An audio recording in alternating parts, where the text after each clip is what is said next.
Una decisión importante debe tomarse en el país esta semana: la elección del nuevo presidente de la Comisión Nacional de Derechos Humanos. En el Senado debe de ser elegido por 2/3 partes y el consenso, uno de los primeros consensos, ha sido desechar la reelección del actual presidente de la Comisión Nacional de Derechos Humanos por las críticas y señalamientos de omisiones durante su gestión en medio de la peor crisis de derechos humanos que ha sufrido el país en muchos años. Ya hay una terna que mañana será llevada al Pleno del Senado, pero ¿cuál es el perfil de ombudsman que necesita el país en este momento? De esto vamos a hablar hoy en Opiniones Encontradas. Soy José Buendía, gracias por estar con nosotros aquí en Opiniones Encontradas, un programa en el que todas las ideas se pueden cuestionar siempre que se debatan. Vamos a ver unos datos y regresamos aquí al foro a tener una discusión con un senador y un representante de la sociedad civil en materia de derechos humanos. Una decisión importante para el país se producirá esta semana en el Senado. La elección del presidente de la Comisión Nacional de los Derechos Humanos ocurre en medio de una crisis de derechos en el país sin precedentes en los últimos años por la violencia. El cambio en la CNDH llega en el contexto de la desaparición forzada de 43 estudiantes de la Normal de Ayotzinapa y la investigación contra militares por el presunto asesinato de civiles en Tlatlaya, Estado de México. El proceso inició el pasado 20 de octubre y el nuevo ombudsman deberá ser elegido por 2/3 partes del Senado. El primer consenso entre los partidos ha sido rechazar la reelección del actual presidente Raúl Plasencia por omisiones durante su gestión e incapacidad para articular y dialogar con diversos sectores de la sociedad. Esta designación tiene un peso significativo por el mensaje que envía a la sociedad enojada y descontenta por las violaciones a los derechos humanos. Posiciones. Número 1. La senadora Angélica de la Peña, del PRD, y del PAN, Roberto Gil Suar, coincidieron en que la decisión debe tener el consenso de todas las fuerzas políticas a fin de que la CNDH salga fortalecida. Número 2.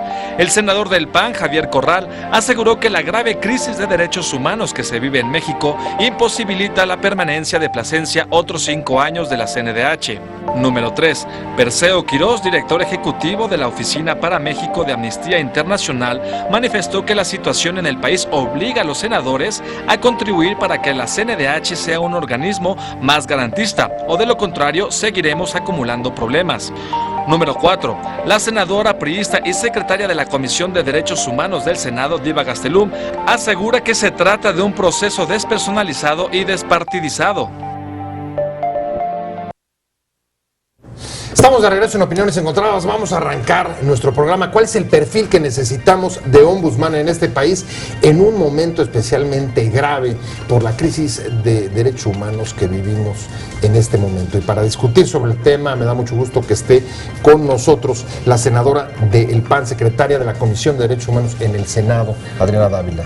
Hola, José, buenas tardes. Buenas noches, Adriana. Muchas gracias. Y muchas gracias especialmente, Edgar. Como siempre, un placer. Edgar, de la sociedad civil, una larga trayectoria en materia de derechos humanos, actualmente del Instituto Mexicano de Derechos Humanos y Democracia. Así es. Vámonos directo, senadora. Sí. ¿Cuál es el perfil de ombudsman que necesita este país en un momento especialmente grave por la crisis de derechos humanos que estamos padeciendo? Yo empezaría por señalar cuál es la comisión que necesitamos, la Comisión de Derechos Humanos, cuál es la institución que requerimos. Y me parece que justamente se ha señalado una crisis en materia de derechos humanos en este país, señalada por organismos internacionales y por personas también, gobiernos distintos que nos han criticado por lo que ha sucedido, la falta de control y las circunstancias que estamos viviendo como país. Por tanto, sí necesitamos una institución muy sólida que dé garantías y certeza, que genere un poco de más confianza y que recupere su calidad moral. La actual no estaba dando ni solidez ni certeza. Yo creo que había circunstancias que no permitieron que eso sucediera, y en esas circunstancias me parece que no abonamos mucho tampoco en el seguimiento del trabajo de la Comisión Nacional de los Derechos Humanos, nosotros en el Poder Legislativo, ¿no? ¿Cómo ves? Solidez, certeza, no la daba la actual. ¿Cómo vamos a construirla? Nosotros éramos de las organizaciones que manteníamos que no era pertinente una reelección del doctor Plasencia bueno, por todo lo que había atrás. Y creo que en ese sentido nos obliga a pensar, sí, en el perfil y yo creo que en la institución. En el perfil yo diría, creo que necesitamos a alguien que tenga conocimiento y experiencia en materia de derechos humanos. Segundo, que sea una persona también, yo diría, con una valentía política. Creo que hay que enfrentar temas muy delicados en materia de derechos humanos. Y yo diría, tercero, creo que tiene que tener un claro programa de trabajo que priorice los grandes asuntos que hay que atender en el país y les dé tratamiento, ¿no? Entonces me parece que eso tendría que ser como un elemento. Y un cuarto, y lo vinculo con la institución, es que creo que tendría que tener un propósito de transformar a la institución, porque yo creo que hoy este cambio sí tiene que ver con las personas, pero también tiene que ver con la institución. Entonces me parece que eso, que hay que tener un plan de hacia dónde se va a redireccionar, reorganizar, repensar la Comisión Nacional de Derechos Humanos. Pues se incorpora con nosotros, me da mucho gusto, la senadora del PRI, Diva Gastelum. Senadora, un placer. Muchas gracias, buenas noches. Gracias por acudir. Estamos arrancando con la primera pregunta, ya pusieron las perspectivas, un par de perspectivas en la mesa, y le hago la misma pregunta, y es, a ver, en este momento, con la crisis de derechos humanos que tenemos en el país, ¿cuál es el perfil de ombudsman que necesitamos? Yo creo que lo que tenemos que estar es viendo hacia adelante, viendo primero un diagnóstico situacional del país en la materia, pero viendo hacia adelante. Es importante que además la reforma del 2011 puedan aterrizar.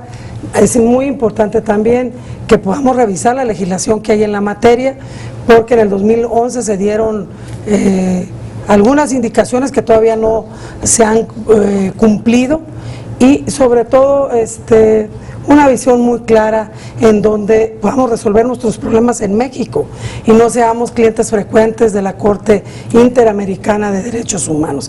Creo que debe ser lo fuerte, lo precisa, lo ágil, oportuno sobre todo, la atención de los derechos humanos, de tal manera que podamos, no solamente en la parte nacional, sino internacional, decir que en México podemos resolver, prevenir, atender todo lo que tiene que ver con la materia de derechos humanos. Retomo el último tramo de lo que dice la senadora y pregunto, el tener que acudir frecuentemente a organismos o instancias internacionales como la Comisión Interamericana de Derechos Humanos es una prueba de que la institución, la Comisión Nacional de Derechos Humanos, está rebasada, y si es así, ¿cómo entender una institución que tiene esta envergadura? Son 1.400 millones de pesos de presupuesto, si mal no recuerdo. Sí, bueno, creo que valdría la pena apuntar en este sentido el contexto en el que se está planteando esto.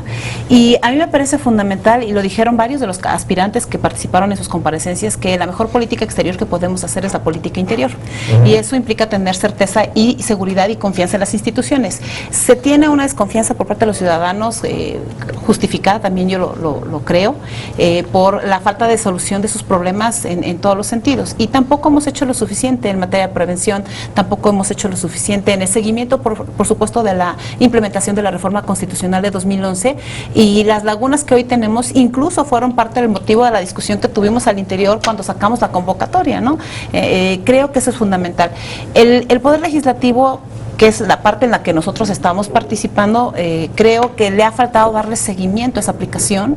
Creo que hemos sido omisos en algunas de las cosas que hoy tenemos que replantearnos, y esta es una gran oportunidad con el nombramiento del nuevo titular de la comisión para poder, y nosotros hemos planteado ya la creación de un observatorio legislativo que nos dé certeza y que a los ciudadanos les dé garantías de que pueden acudir. Pero quiero decir además algo. Sí.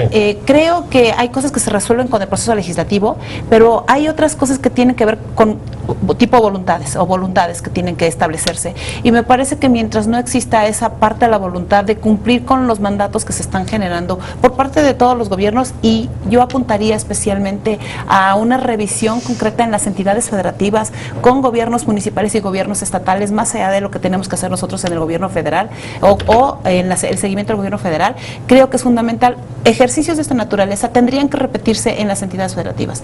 No sirve tener una Comisión Nacional de los Derechos Humanos que no cubre en su totalidad si tenemos comisiones de derechos humanos estatales omisas que no atienden, y que eso va haciendo que la escalada de denuncias o la escalada de circunstancias sea cada vez mayor. Y entonces tengamos a la Comisión Interamericana de los Derechos Humanos aquí, porque son las únicas instancias a la que la gente les tendría confianza para la solución de sus problemas. Valor político, decías, Edgar, hace un momento, y de repente, oyendo las intervenciones, parece que el equilibrio a veces parece difícil, porque por un lado, en efecto, el ombudsman debe tener ese liderazgo, capacidad de transformación, valor político, pero por otro lado, cuando se liga la política interior a los derechos humanos, incluso la política exterior, estamos hablando de que los derechos humanos son también un tema de gobernabilidad. ¿Cómo logras el equilibrio entre las necesidades de gobernabilidad y tener una Comisión Nacional de Derechos Humanos y un titular, digamos, que no sea omiso, para seguir con la terminología que usó la senadora?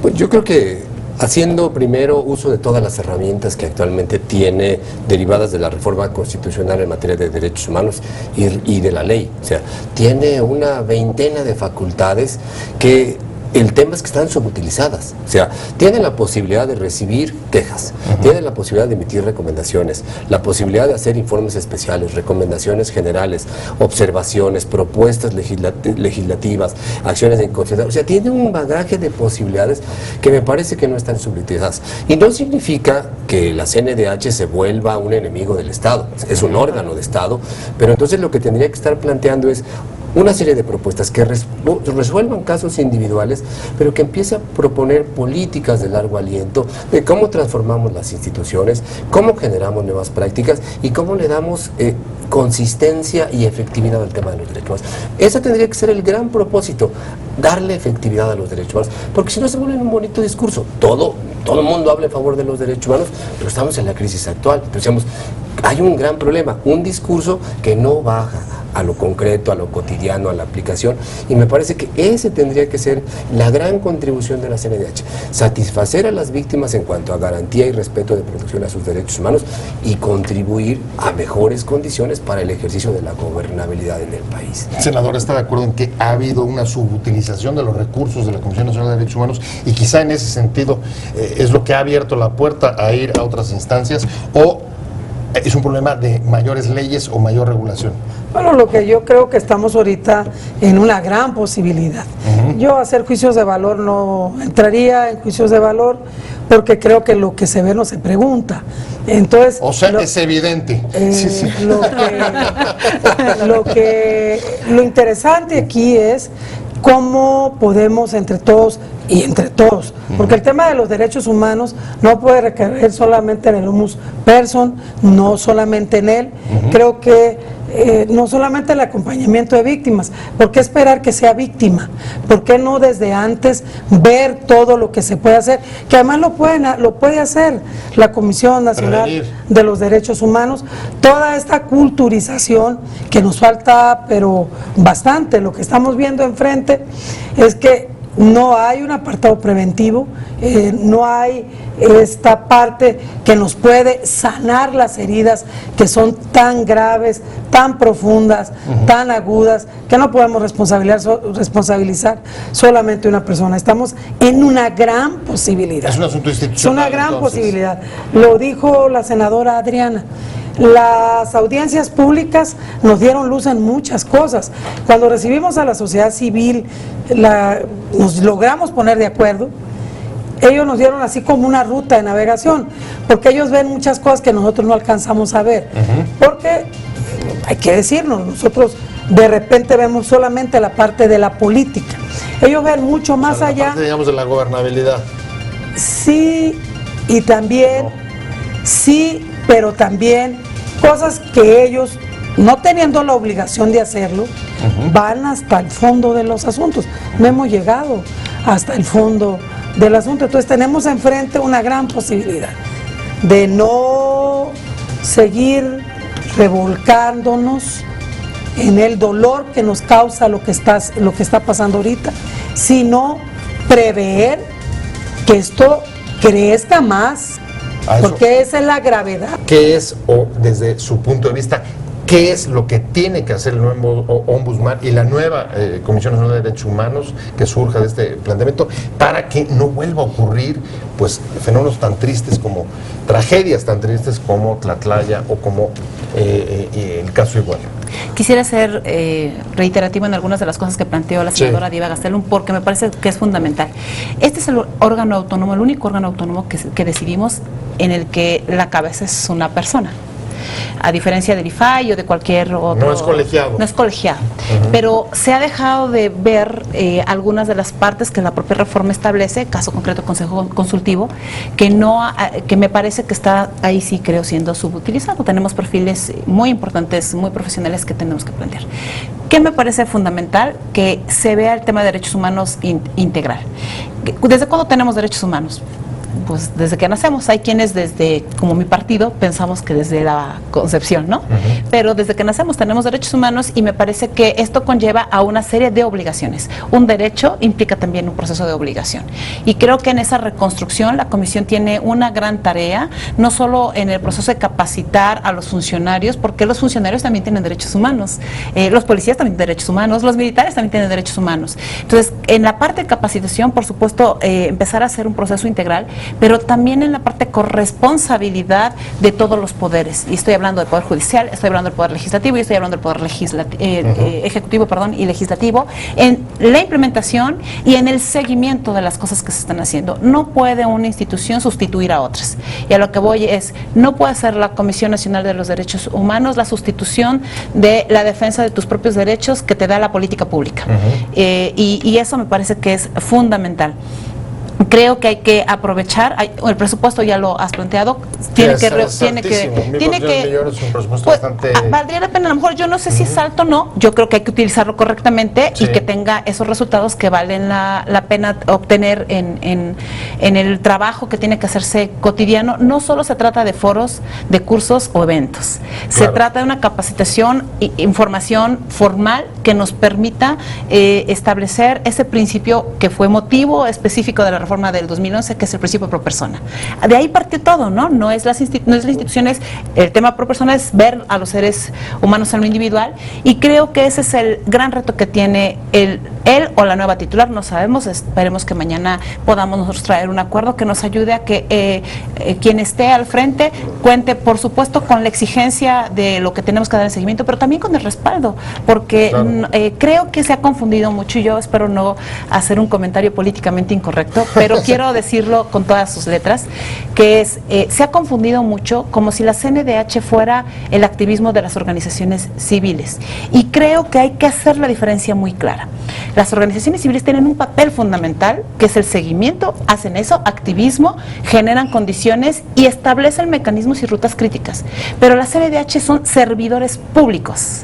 Ahora, y eso es súper grave, digo, nos pasó, y lo digo con todo cariño y respeto para mis amigos a quienes los perfiles son muy buenos, pero tuvimos problemas con la Comisión Ejecutiva de Atención a Víctimas, por ejemplo. Entonces tenemos que dar esos equilibrios. Voy a seguir siendo un poco políticamente incorrecto, ya aprovechando el viaje, y la pregunta con Edgar es, han puesto ambas senadoras mucho énfasis en la participación de la sociedad civil, en la construcción y durante el proceso. También es conocido que en la gestión de Plasencia no hubo buen diálogo con buena parte de las organizaciones de derechos humanos, y ya conocemos que se han estado difundiendo los que pueden integrar la terna mañana. La sociedad civil, desde tu punto de vista, estaría satisfecha con el proceso, y además les parece que quienes están o pueden estar en esas ternas cumplen con las expectativas. Mira, sobre la primera pregunta, yo diría que al menos un sector de la sociedad civil no está totalmente satisfecho con el proceso. Y lo manifiesto porque en su momento tuvimos oportunidad también de señalarlo con las senadoras y los senadores de las comisiones. Y básicamente porque la reforma constitucional de 2011, en el caso de la CNDH y de las comisiones estatales, plantea que la elección de los titulares tiene que ser a través de una consulta pública y transparente. Y eso es lo que no sucedió, no hubo la consulta. Hubo esta audiencia de la que se habla del 27 de octubre, que fue un espacio, digamos, en la medida de las posibilidades, pero no fue una posibilidad de consulta. Y me parece que este es un elemento que quedó por fuera. Y me parece grave por dos cosas. Una, porque había un mandato constitucional. Y lo segundo, por algo que ya también mencionaba la senadora, la práctica que están estableciendo en el Senado es la práctica que van a seguir los estados.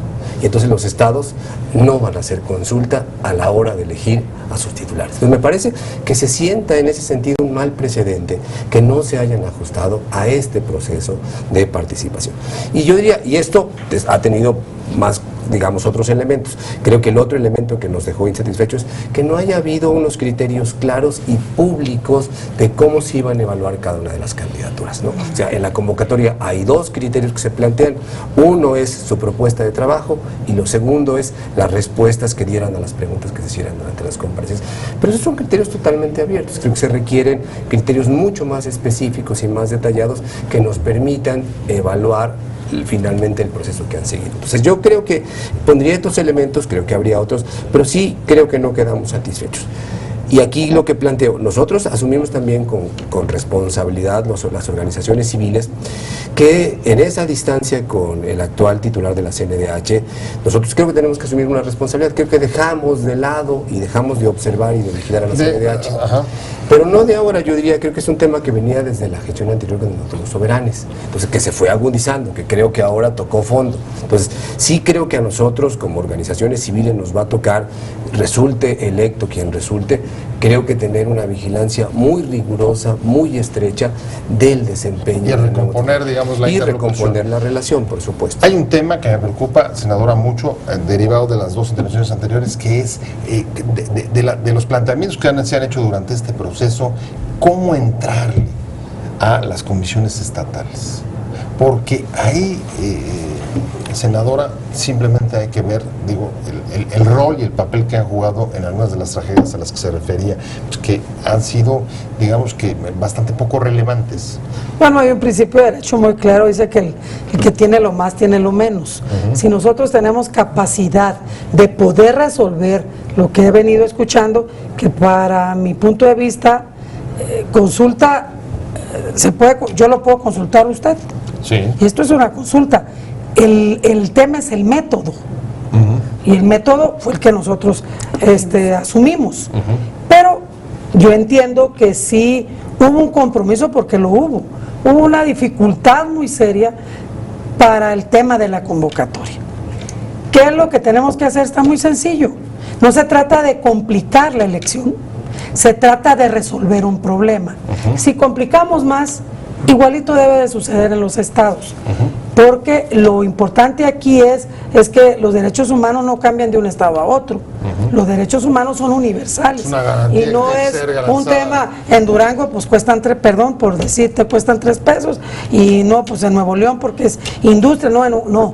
Los derechos humanos es un asunto plano, que se deben de respetar y está establecido, y no estamos inventando. La Constitución lo dice, los tratados internacionales y la ley en la materia. Yo no tengo temor de que lo que estamos viviendo, esta crisis, va a ser para bien.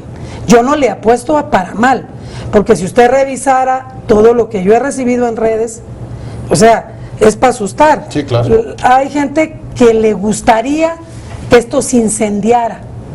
A nosotros no.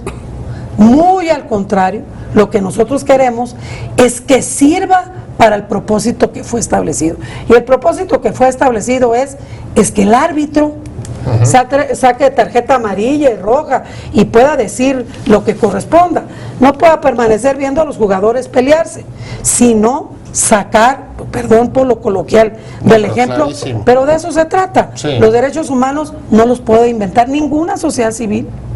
No puede intervenir más allá de lo que corresponde. Esta es una tarea del legislativo y solamente de la Cámara de Senadores, y lo hemos hecho con la mayor responsabilidad.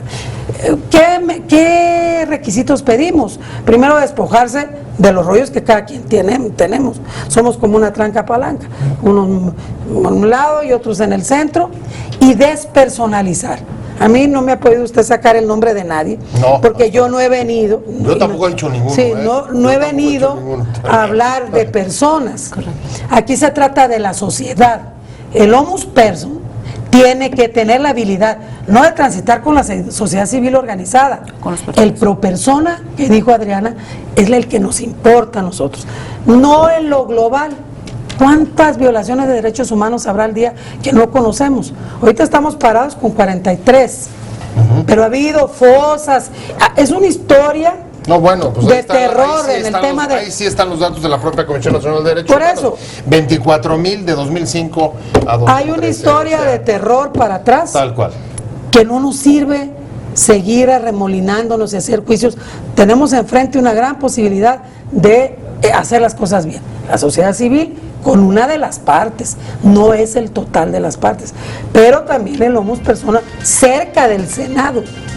No Así se es. debe de retirar del Senado de la República, porque creo que nosotros debemos de fungir también como una especie de puente con la sociedad para poder resolver lo que se sabe y mucho de lo que no se ¿Y sabe. se va a hacer algo sobre eso? ¿Hay Sí. algún planteamiento, de, por ejemplo, con todos los desaparecidos? No Ayotzinapa, sino todo esto. ¿Ya tienen algún planteamiento? Bueno, el planteamiento primero es concluir este proceso que yo también, y quiero ser reiterativa, habíamos quedado, Edgar, que no íbamos a tener diferencias al inicio, pero no, lo platicamos con todas. No, pero yo creo que con mucho respeto y de Déjamelas verdad, a mí. y que podemos Ya platicarlo, ya respondió aquí Diva. La verdad es que sí se intentó y sí lo hicimos con mucha responsabilidad, consultar. Nosotros tuvimos reuniones en privado muchísimas con organizaciones que se acercaron y que tenían propósitos Muy rudas. de veras, sí, y incluso tuvimos reuniones un poco Ásperas. pero que creo que hoy dimos una muestra de que no traemos un asunto de carácter personal ninguno. Y creo que eso es fundamental. Y nada más, sí queremos hacer algo. Yo planteé aquí que el grupo parlamentario va a proponer el observatorio legislativo, que nos interesa muchísimo para lo del pasado, pero también para lo del presente y especialmente para lo del futuro. Me estoy yendo, las invito para que platiquemos de ese tema en específico, lo Sí. que viene en el país sobre desaparecidos hacia el futuro. Pero antes déjenme agradecerle, senadora Diva Gastelum, muchas gracias por haber estado con nosotros. Al contrario. Del PRI, senadora Adriana Dávila, muchísimas gracias por haber estado. Edgar Cortés, del Instituto Mexicano de Derechos Humanos y Democracia, pero sobre todo gracias a usted por haber estado con nosotros en Opiniones Encontradas. Nos vemos, nos escuchamos próximo viernes aquí 7:30 desde la esquina de la información, y mientras tanto, pásenla bien. Te invitamos a seguir cuestionando la información con los siguientes videos.